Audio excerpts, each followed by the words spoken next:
tarde. A gente ficou com um intervalo um pouquinho maior aí, em função dos eventos e tal, mas o último tema que foi estudado aqui foi a persona.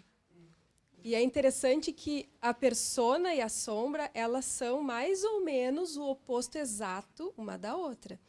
Porque assim como a gente vai construindo a nossa persona ao longo da nossa reencarnação, vamos dizer, porque a gente estabelece os elementos que vão constituir o nosso ego. Vamos botar assim, a gente tem o self, que é a nossa essência divina, o nosso eu mais profundo, que somos nós em profundidade. A partir daqui, em cada encarnação, a gente vai estar construindo o nosso envoltório psíquico para funcionar no mundo nesse momento. Então, é o ego. E o ego vai ter essa capa protetora, que é a persona, que vai nos auxiliar a nos movimentarmos no mundo, em cada contexto, em cada situação. A persona. E à medida que a gente vai construindo esse ego e essa persona, todos aqueles elementos que se opõem a isso, a gente vai colocando na sombra. Que é uma região do inconsciente, vamos dizer assim, é um dos tantos complexos no nosso inconsciente que vai conter todos esses elementos desconfortáveis, que não estão de acordo com aquilo que a gente gostaria de ser.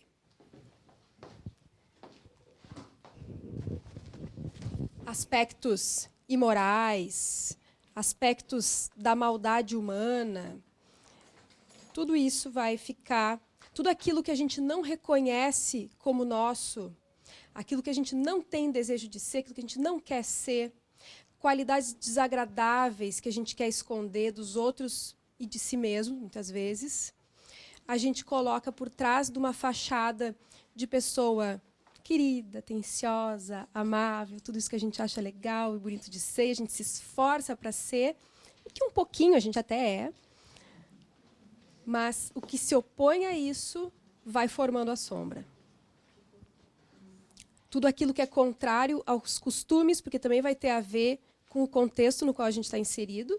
Então, numa cultura onde determinadas qualidades não vão ser aceitas, a gente vai tendendo a colocar isso na sombra. Lado inferior, lado primitivo, lado obscuro, os instintos reprimidos, não podemos deixar de fora. Na sombra, nós somos egoístas e decididos a satisfazer a todo custo os nossos desejos pessoais de poder e de prazer. A gente passa por cima dos outros, do que for, a fim de, então, poder dar vazão a esses desejos mais primitivos. É um lado ruim da gente. O nosso lado ruim. Claro que a gente vai ter assim aquelas pessoas que se orgulham muito da sua agressividade, das suas características maldosas. Aí, então, essas mesmas características elas não vão estar na sombra, só que a pessoa vai ter uma identificação com aquilo. Vai ser um outro problema, né? E aí, às vezes, o oposto é o que vai estar na sombra. Às vezes, características de uma maior sensibilidade em pessoas, como nesse exemplo, essas características vão estar na sombra, vão estar escondidas. E aí a pessoa, daqui um pouco, num determinado meio social, onde é muito valorizado a pessoa ser bem malvada, bem agressiva, então aspectos da sensibilidade vão estar escondidos na sombra. Vocês entendem como é um jogo assim que se movimenta muito, né? Então, e claro que, em termos de exceção, também a gente vai ter as patologias da sombra, que depois a gente vai ver, porque a gente pega criminosos, sociopatas. Nesses casos, então, esses elementos também não vão estar na sombra, justamente por haver uma identificação do ego com a sombra. A pessoa vai viver essa sombra. A sombra costuma ser projetada nos outros, obviamente. Tudo aquilo que está ruim dentro de mim, eu escondo de mim e ainda faço o favor de projetar nos outros e brigar com os outros para não precisar olhar para isso. Mais ou menos a mesma lógica que a gente já vem trabalhando no curso com relação aos diversos complexos, com a sombra, então, atinge níveis assim bem elevados. A gente projeta no outro, então, tudo aquilo que no outro, essas características de maldade, nos perturbam, nos incomodam, é porque vai ter esse eco na nossa sombra que está lá escondidinha no nosso inconsciente. Só que, sempre lembrando, sempre vai ter um gancho no outro. Eu não vou projetar em qualquer um, eu vou projetar em alguém que tenha, de fato, alguma característica que vai ligar com isso. Então, a gente vai dizer, não, mas não sou eu que estou projetando a minha sombra. O fulano realmente é muito agressivo, muito egoísta, muito orgulhoso. Então, tudo bem, o fulano é. Mas eu fico tão perturbada por causa do fulano porque mexe com a minha sombra. Porque a sombra do outro vai sempre mobilizar a nossa. E aí a gente pega exemplos de um outro extremo, né, no caso de Jesus, que já tinha sua sombra totalmente integrada e pôde lidar com a nossa sombra, a sombra da humanidade, de uma maneira exemplar, porque ele não fez essa identificação com a sombra do outro, com a sombra do coletivo que estava lá colocando ele no martírio, né? Então, um exemplo de integração completa dessa sombra. Pessoas que são muito ingênuas do ponto de vista psicológico, muito defensivas, muito resistentes, que tendem a ignorar essa projeção, vão acabar tendo maior dificuldade de vivenciar essa experiência da sua sombra e a partir de um conhecimento mais consciente, porque se a gente nega massivamente, né, que a gente tem, que a gente está projetando no outro, a gente perde a oportunidade de, reconhecendo esses elementos em nós, trazê-los para a consciência e aí poder fazer uma experiência daquilo. Poder utilizar essa sombra a nosso favor. Então, essas pessoas acabam ficando sempre numa posição de vítimas da vida. Sempre, eu sou sempre a vitimazinha, os outros são sempre o monstro cruel. Sabe, essa repetição da situação de vítima. Eu sou tão boazinha, não sei por que acontece tal coisa comigo. Aliás, eu acho tão interessante aquelas pessoas que se acham tão boazinhas. Aliás, no fundo, eu fico com uma inveja que nem sei. As pessoas dizem assim, não, mas eu sou uma pessoa boa. Eu não faço mal para ninguém, etc, etc, etc. A gente vê que é uma falta de conhecimento de si. Porque o Espiritismo nos ajuda muito nesse sentido, né? A boa pessoa não é simplesmente o não fazer o mal, é o fazer o bem. E aí a gente questiona, tá bom, tu não faz o mal para ninguém, e qual é o bem que tu faz? Mas, ao mesmo tempo, assim, essa convicção de que sou tão boa, eu acho tão interessante assim, poder ter essa crença. Só que, no fundo, a pessoa acaba se privando de ter uma experiência mais profunda de si mesma e de poder, então, trazer isso para a consciência, porque se, de novo, essa sombra, esses elementos inconscientes, ou esses complexos em geral, ficassem na deles, lá num cantinho, no inconsciente, ficassem quietinhos, tudo bem. Acontece que eles não ficam. Aliás, quanto mais a gente vira as costas para eles, pior é o modo como eles se atravessam na nossa vida. O Jung tem uma colocação interessante que é assim, quanto menos integrada aos processos conscientes, mais obscura e mais carregada vai ser a sombra. E aí ela vai se tornar o maior obstáculo inconsciente aos nossos mais bem-intencionados propósitos.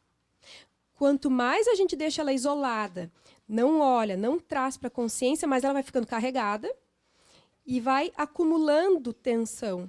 E mais aquilo vai se tornar um obstáculo inconsciente aos nossos mais bem-intencionados propósitos. Aí vocês pegam assim, sabe, no centro espírita, aquela pessoa que é super bem-intencionada, faz de tudo pela doutrina, faz de tudo por essa luz maravilhosa que é a doutrina, e em nome da luz maravilhosa da doutrina, passa por cima de quem for preciso para que as coisas na casa espírita deem certo. E se aquela pessoa tiver que sair do centro espírita, que saia em nome do bem da doutrina. E esquece que essa é uma doutrina do Cristo, uma doutrina de amor, e aí muitas vezes a gente deixa de viver o propósito maior dessa doutrina em nome dessa suposta luz que eu tenho que defender com unhas e dentes e matando quem for preciso matar para isso, né? Porque aí a gente repete coisas de todo um passado onde as religiões repetiam isso de matar aqueles que não estavam de acordo com a minha crença. E, infelizmente, a gente vê nos centros espíritas muito isso. Muita casa espírita onde, em nome da doutrina, passa-se por cima de qualquer um e azar se essas pessoas saírem da casa. Não. É realmente uma pena se essas pessoas saírem da casa, porque, nesse sentido, a gente está passando por cima do que a doutrina tem de mais especial, que é nos ajudar a vivenciar o amor ensinado por Cristo nas relações. E é nas relações que a gente precisa se colocar à prova e fazer esse exercício, e fazer essa vivência.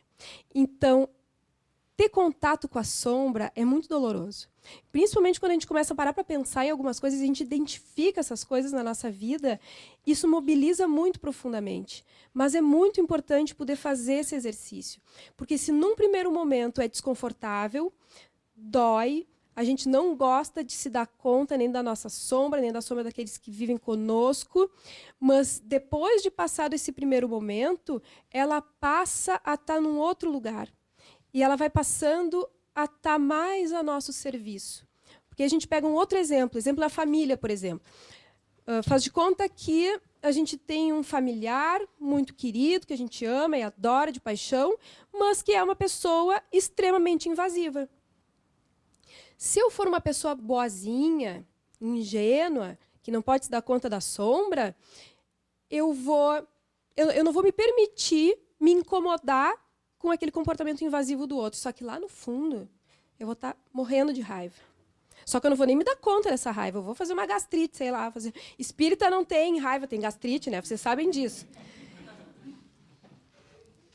Se eu puder tomar consciência de que aquilo me irrita, eu amo aquela pessoa, mas o jeito dela invasivo me irrita profundamente.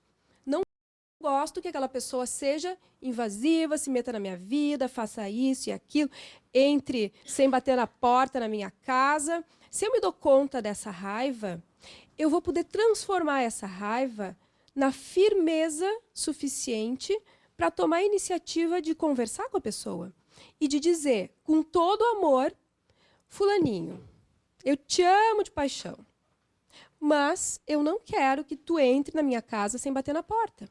E tem mais. Se tu continuar entrando sem bater na porta, eu vou trocar a fechadura e não vou te dar a chave.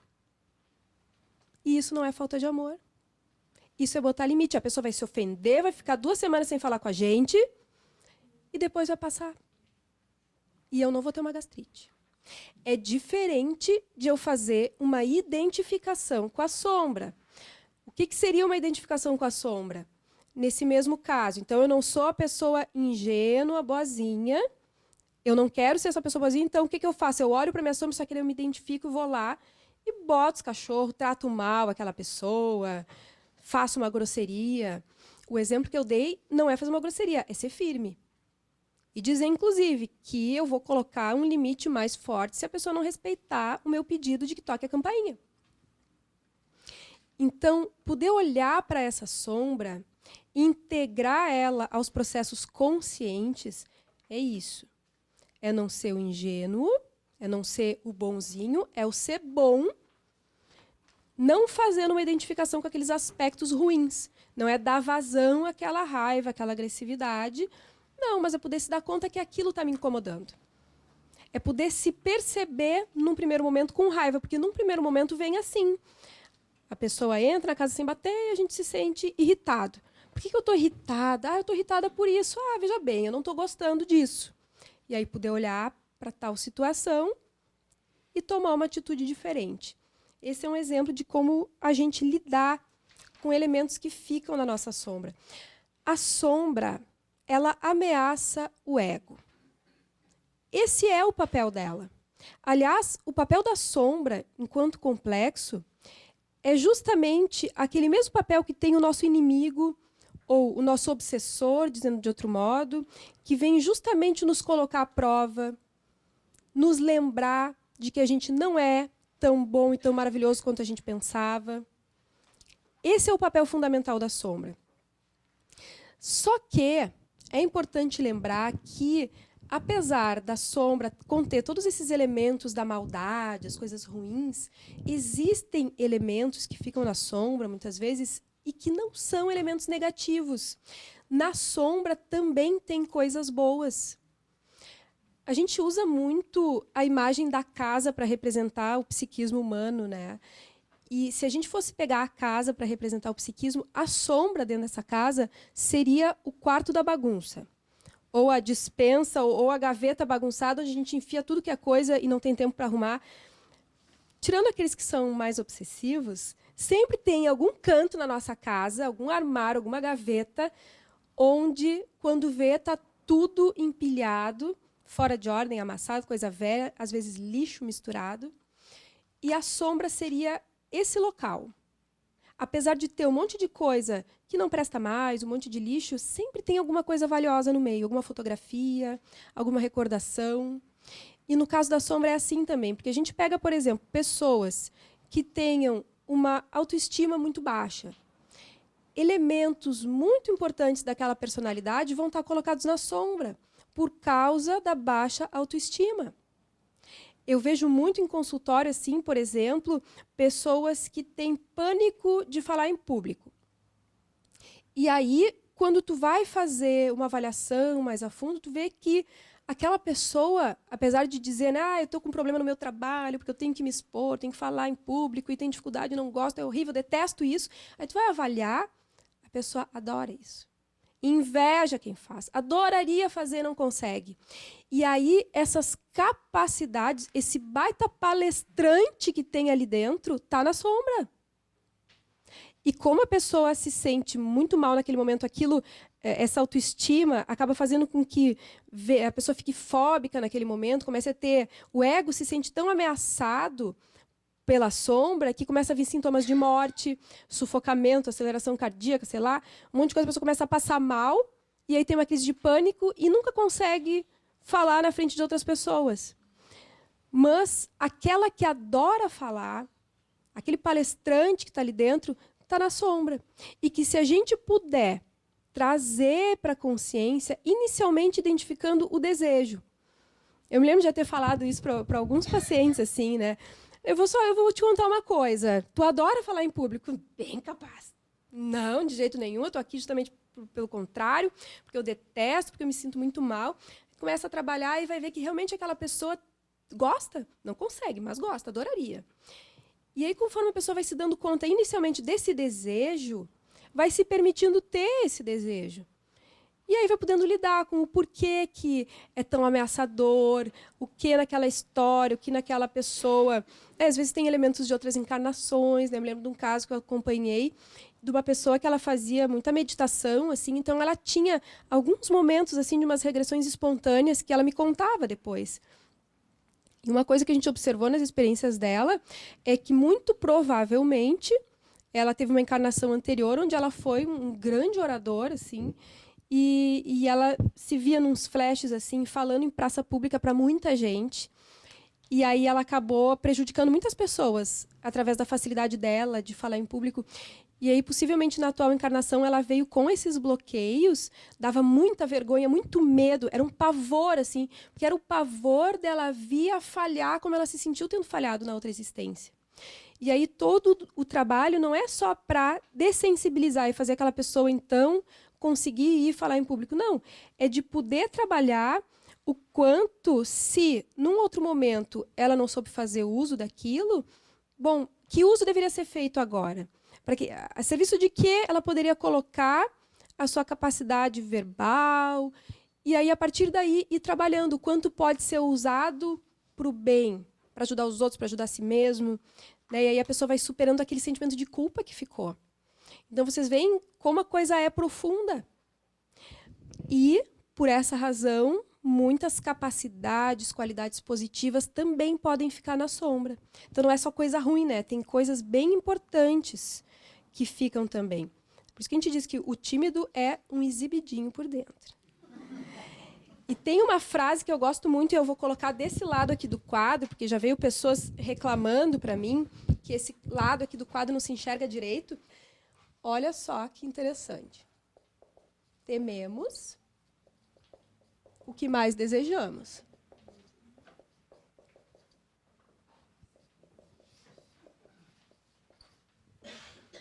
E desejamos o que mais tememos.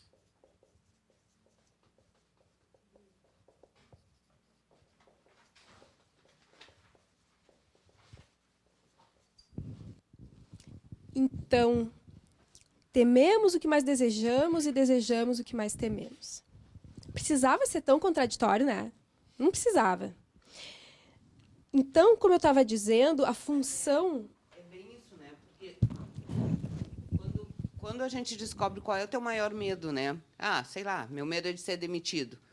E as coisas começam a caminhar, que chega lá no final tu é demitido, ou sei lá, qualquer outra coisa assim. Mas, pelo medo, tu começa a montar situações que te levam àquele desenlace que era o que tu temia. É impressionante. Mas isso é para comprovar? O inconsciente busca? Sim, sim, para comprovar, sim, porque às vezes tem um desejo escondido de querer ser demitido mesmo, porque já está por aqui de alguma situação, né? A gente tem a compulsão à repetição, que a gente fica em repetições constantes daquele conflito na tentativa de solucionar o conflito, não necessariamente aí de ser demitido, mas de solucionar o conflito neurótico que está por trás dessa situação, por exemplo. Sempre é uma tentativa. Só que quanto mais neurótico, a tentativa é mais fracassada, né? Neurótico, a gente diz é isso, assim, quando tem esses conflitos de interesses, né? A gente conscientemente quer uma coisa, inconscientemente quer outra, e a gente tem muito isso. Então, isso fica dando um desgaste e fica sempre essa tentativa de solucionar, até que a gente consiga fazer uma consciência maior desses processos e aí solucionar de fato. Enquanto isso, a gente fica repetindo e criando justamente aquilo que a gente teme. Porque a gente vê, né, vida fora é exatamente isso que acontece mesmo. Exato, nas relações. Mas eu ia dizer, eu comecei a falar antes e não concluí, que a função da sombra é de corrigir uma postura inadequada do ego. Então tem essa função de confrontar, de corrigir o ego, assim como o obsessor não deixa a gente se esquecer de quem a gente é, que a gente tem um passado sujo, que a gente não é melhor que ninguém. Ela corrige a unilateralidade do ego. Obriga a gente a se dar conta que a gente não é tudo aquilo. A sombra tem a função de corrigir. Corrigir a postura inadequada do ego. Eu lembro uma pessoa que eu conheço que uma vez ela tinha saído e ido embora da casa espírita, abandonado a casa espírita. E aí eu perguntei o que foi que aconteceu de tão grave para uma pessoa que era assídua e tal, na doutrina. E aí ela me contou que ela achou um absurdo que mandaram na casa ela fazer 7 desobsessões.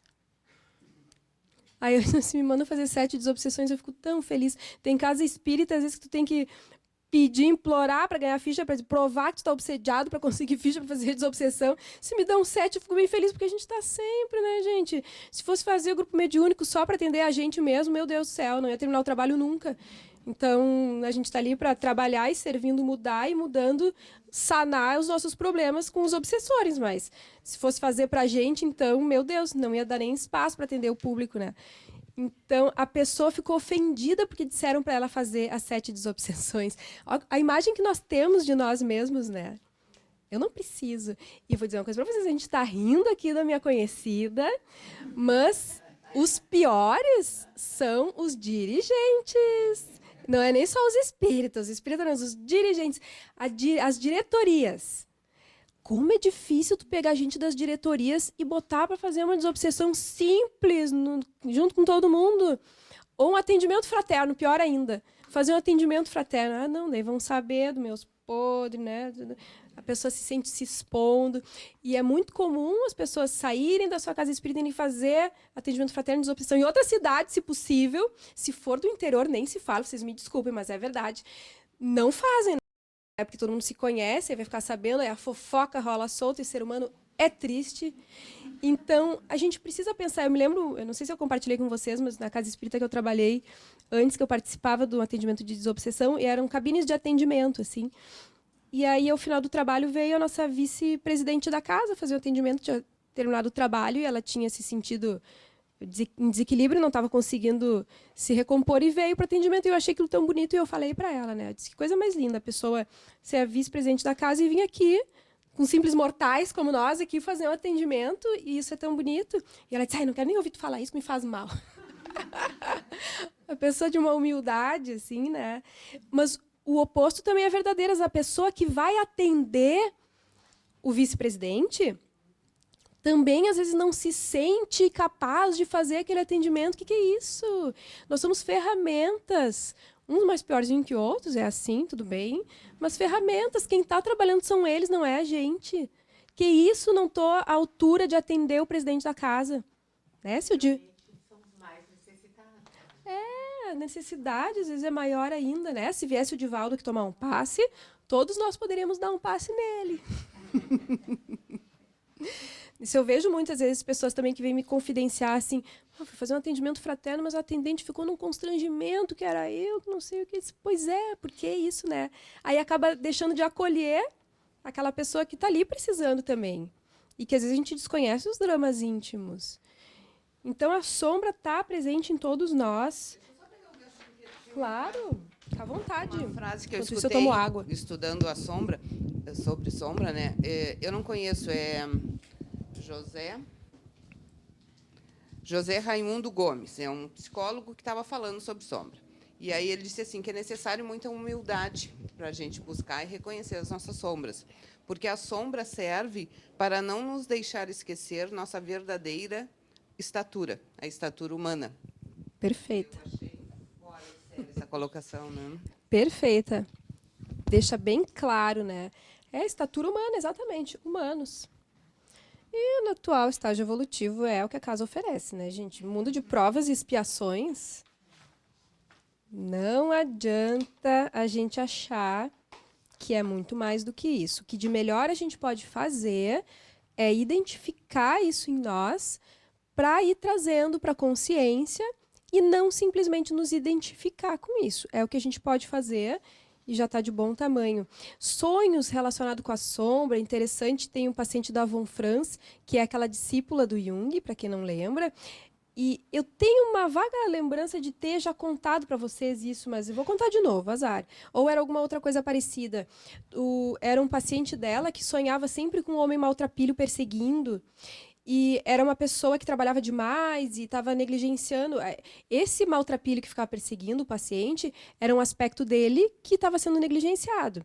E que, no caso, como era uma pessoa que trabalhava excessivamente, era o contato com a natureza. Aquela pessoa trabalhava demais e não estava tendo contato com a natureza. Então, o maltrapilho vinha cobrar. Em sessão de análise, eles puderam observar isso. E, a partir dali, então, essa pessoa se organizou para, uma vez por semana, poder estar na natureza, no sítio e tal. E aí o maltrapilho parou de aparecer nos sonhos. Então, às vezes, quando a gente sonha, né, aquela coisa repetida, com alguma coisa nos perseguindo, nem sempre é o obsessor nos perseguindo. Às vezes, é um elemento negligenciado em nós. O obsessor também é um aspecto negligenciado, é alguém negligenciado. Aliás, tudo aquilo que a gente negligencia, que a gente marginaliza em nós, se apresenta de uma maneira marginalizada, nos incomodando e provocando algum incômodo. Então, sempre é importante poder trazer isso para dentro da margem, né? Poder acolher, poder olhar para isso.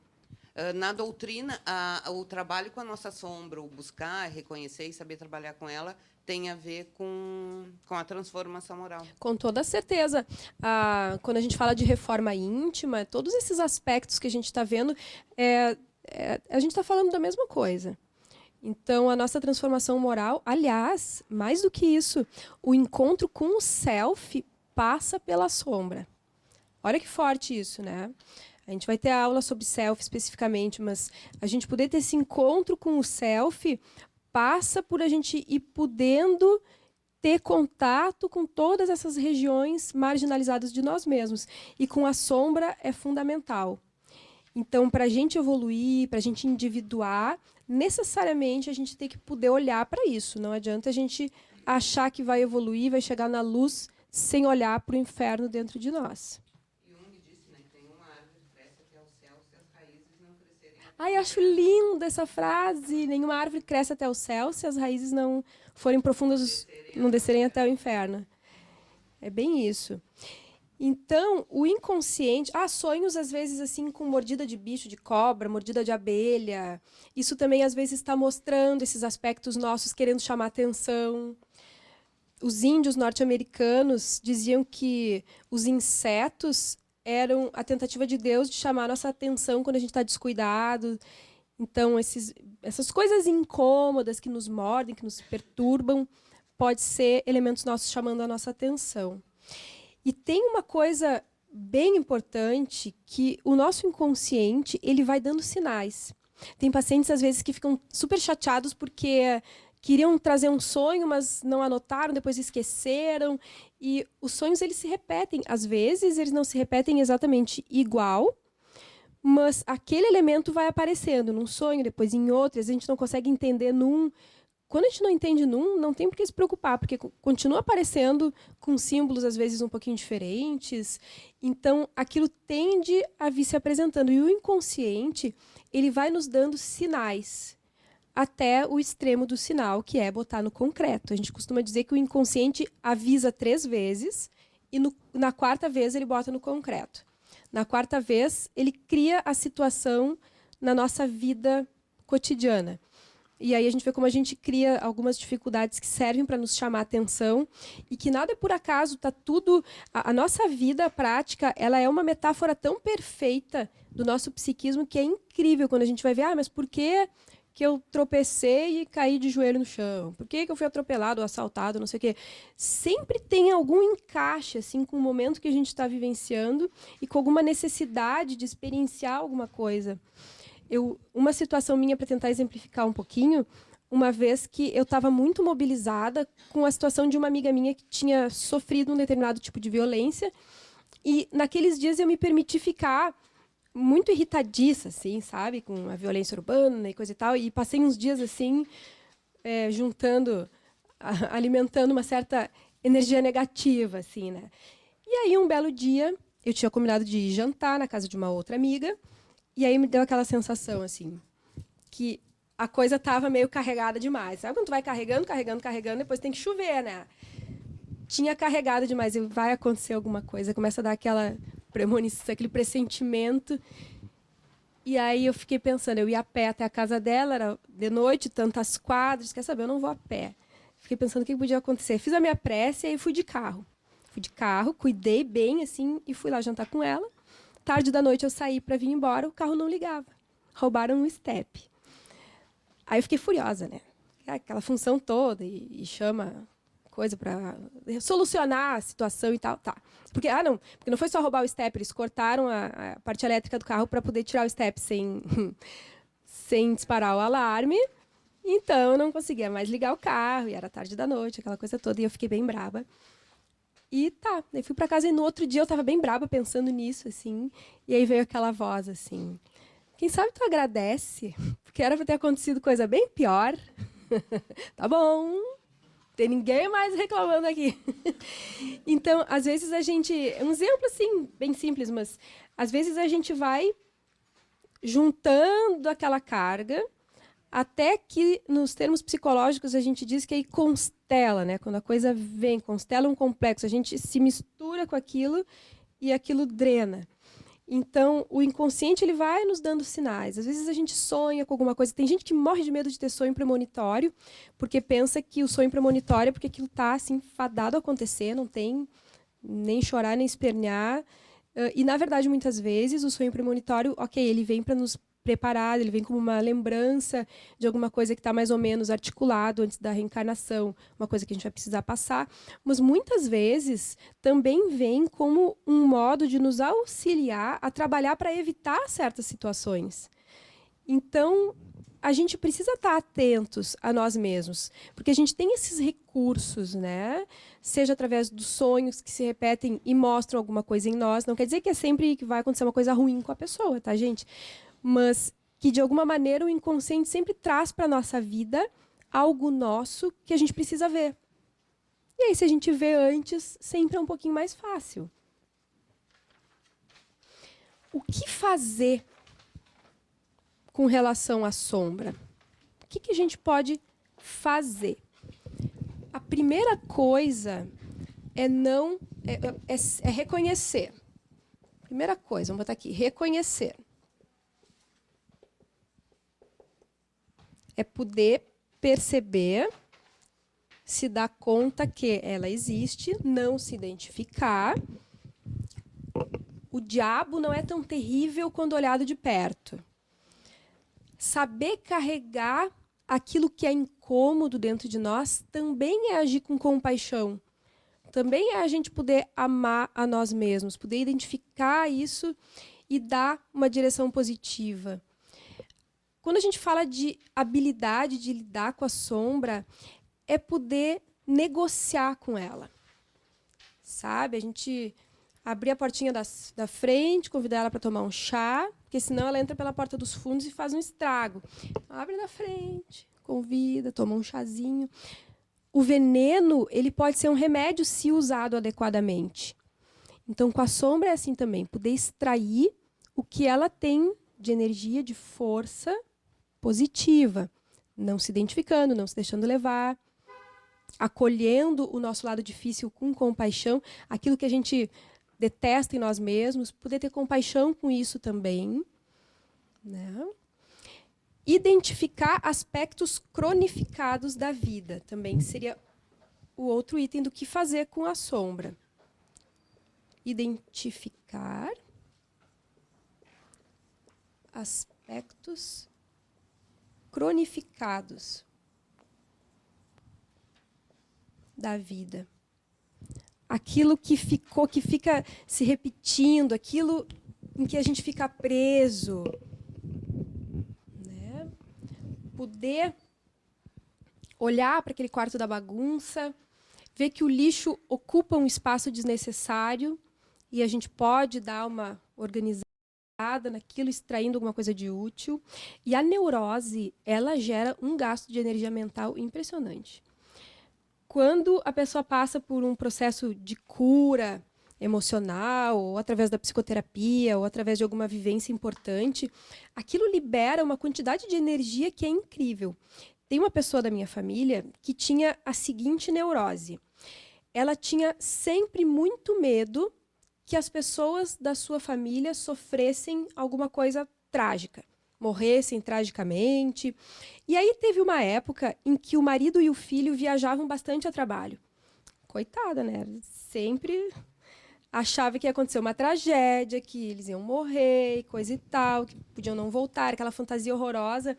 Na verdade, isso era a manifestação da agressividade na sombra. Como que?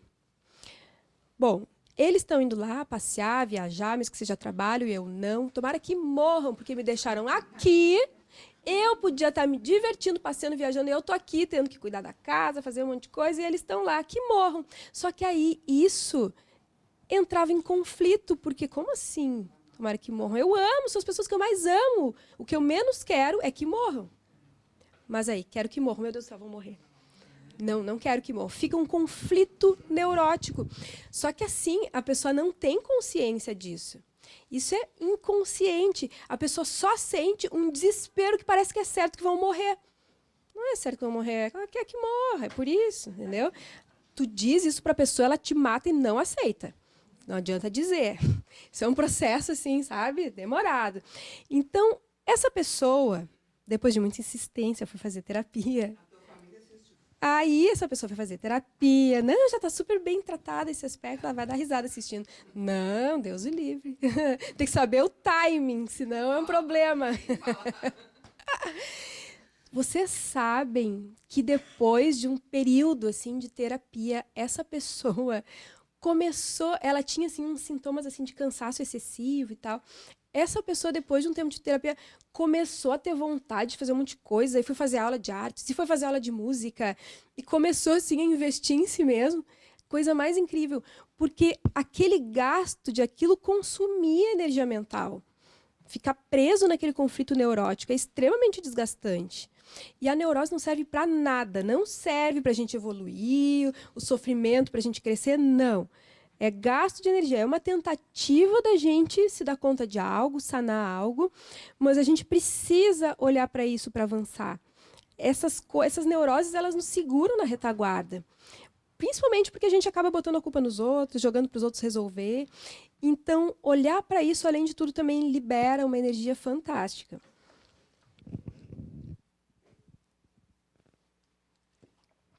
Então, é muito importante poder olhar, limpar esse quarto da bagunça. E quais são os riscos para o ego? O primeiro risco para o ego... Deixa eu ver onde é que eu vou escrever isso aqui. Vou escrever aqui embaixo. Aqui é o que fazer, né? E aqui embaixo os riscos. O primeiro risco é a inflação. A gente chama de inflação do ego quando o ego pega para si o que não pertence, sabe? Se acha mais poderoso do que é. Acha que pode dar conta de algo que não lhe diz respeito. Tem uma parte da mitologia que conta a história do Ícaro, vocês conhecem? Das asas com mel e pena de ganso, da cera de mel. Isso é o Dédalo, era o pai, e o Ícaro, o filho. Eles que construíram o labirinto para pegar o Minotauro, daí o Minotauro é preso e morto, só que eles ficam presos no labirinto que eles construíram. E para eles poderem sair daquela situação, o Dédalo então faz asas para eles com penas de ganso e cera do mel. Só que antes deles saírem, ele dá a seguinte orientação para o Ícaro: tu não pode voar nem tão perto do sol, porque senão vai derreter a cera e tu vai cair, e nem tão perto da água, porque senão a umidade vai fazer pesar as penas e também vai cair. Ok, né? Nem tão ao céu, nem tão à terra. Equilíbrio, meio termo, caminho do meio. O que acontece quando o Ícaro sai voando? Ele se encanta com a beleza do sol e começa a voar cada vez mais alto, e cada vez mais alto, cada vez mais alto, e aquilo derrete e ele cai. Então, a inflação do ego é isso, né? É esse fascínio, assim, e que faz com que a pessoa tenha uma queda. O fascínio do preto também, a gente costuma dizer o risco para o ego. Fascínio do preto, fascínio pela sombra.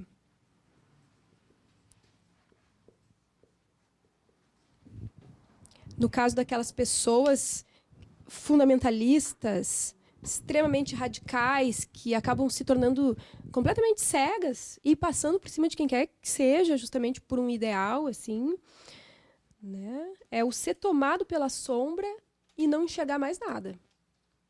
Como se um caminho fosse o certo, uma realidade fosse a certa, o resto é tido como mal.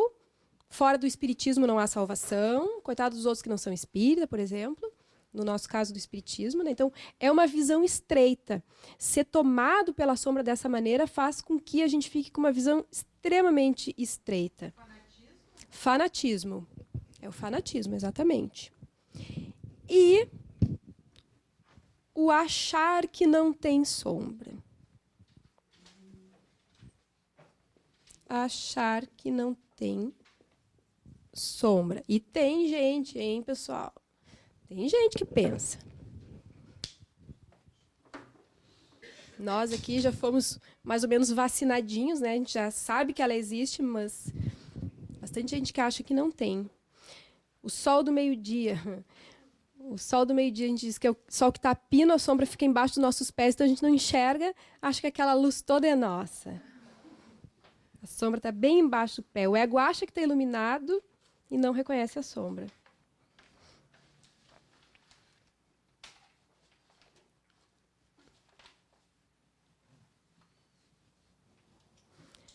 A sombra ameaça e seduz. Esse aspecto aqui é importante também, porque, primeiro, essa coisa de que o mal se esconde em movimentos aparentemente justos, aparentemente interessantes. A gente pega o próprio exemplo de Judas, que traiu Jesus, né?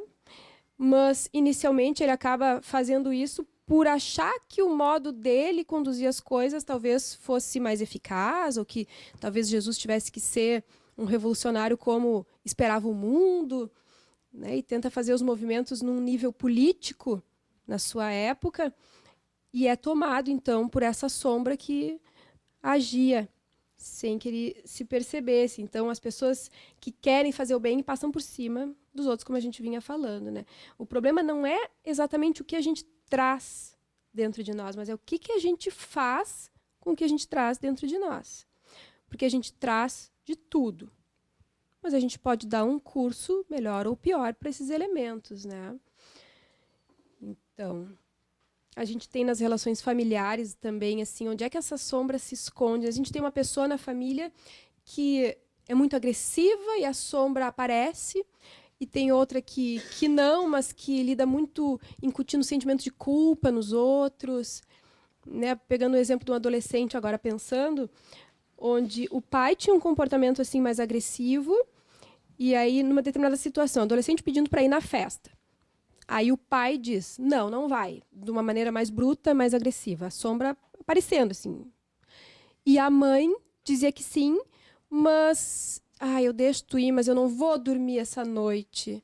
Eu vou passar a noite inteira me revirando. Então, também tá dizendo que não quer que vá, mas ao invés de dizer diretamente, faz um jogo de culpa e essa sombra fica escondida. Eu não vou dormir, então né, se o filho vai, meu Deus, está matando a mãe.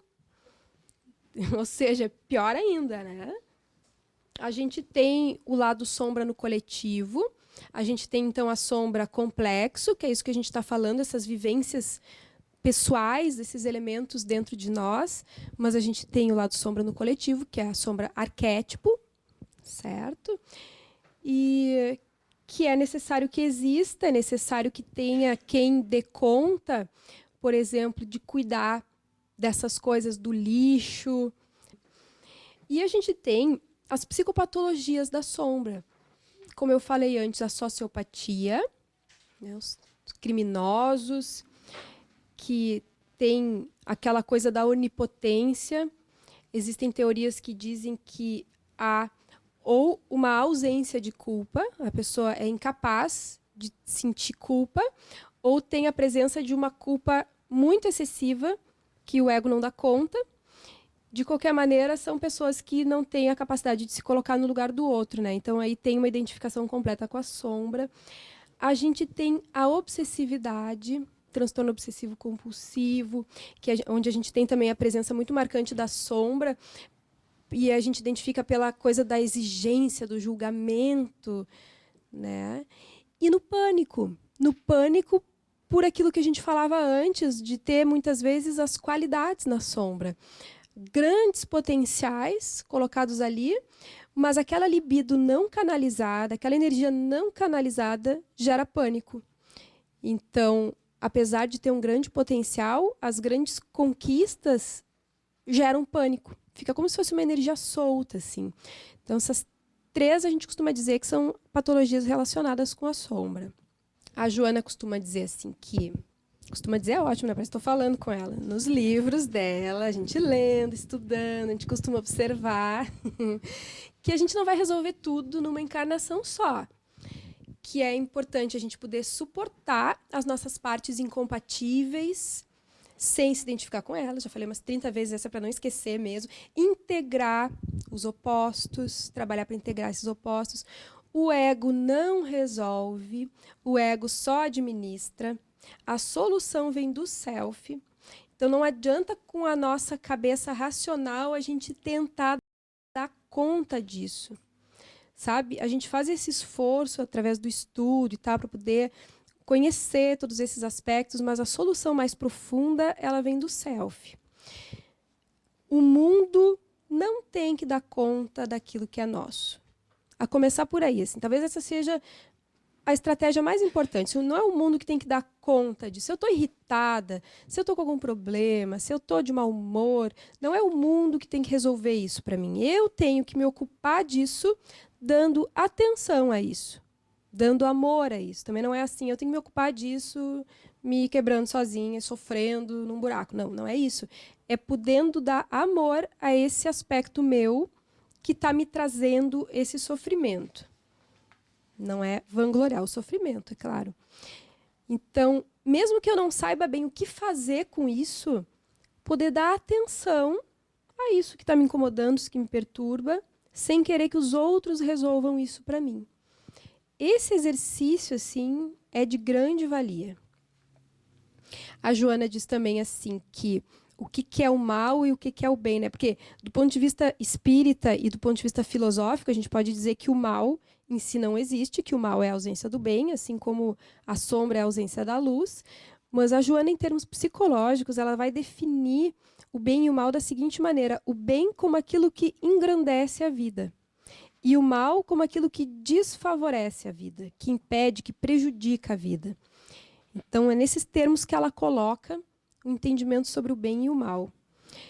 O mal seria, então, aquilo que desfavorece a individuação, né? É quando a gente assume para nós aquilo que não cabe em nós, aquilo que é arquetípico, aquilo que é fora da competência humana, que nem a história do Ícaro, tentando voar tão alto, tão alto, tão alto, tão alto, que não dava conta porque as asinhas dele não comportavam aquilo. Então, poder a gente estar na justa medida do nosso tamanho, assim.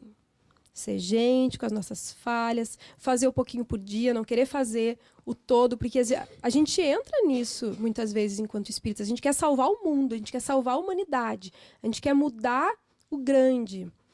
E a gente não consegue e sofre com isso. Então, poder mudar o pequenininho, aquilo que diz respeito a mim, poder mudar um pouquinho ali da minha vida, poder oferecer o feijão com arroz. Tem gente que se recusa a fazer tal coisa, a fazer uma palestra, porque, como é que eu não tenho grandes coisas para falar? Fale o pouquinho, o feijão com arroz, o simples. Quando a gente fica no simples, a gente vai dando conta daquilo e vai crescendo com aquilo. Quando a gente quer fazer o grande, a gente se atrapalha, aquilo tem um peso excessivo. Então, é o simples. E a felicidade está nas coisas simples, né? A gente tem escutado tanto isso também nos eventos das AMES, assim, para a gente refletir. E, deixa eu ver o que mais. A sombra pode mudar, dependendo do grau de defensividade do ego. Se for um ego muito defensivo, que se recusa a poder se colocar no seu tamanho, aí, no caso daquelas pessoas que ficam negando cada vez mais a sombra, o que acontece? Ela fica lá densa, acumulando energia lá no inconsciente. Agora, se a gente vai se trabalhando, vai incorporando ela nos elementos da consciência, a gente, então, vai também alterando o tamanhão dessa sombra, ela vai se tornando menos densa. Então, nesse sentido, a sombra vai mudando dentro de nós. E a Joana diz que, para a mudança, a gente precisa estar meio cansado. Assim. A gente vai ficando meio cansado de sofrer, sabe?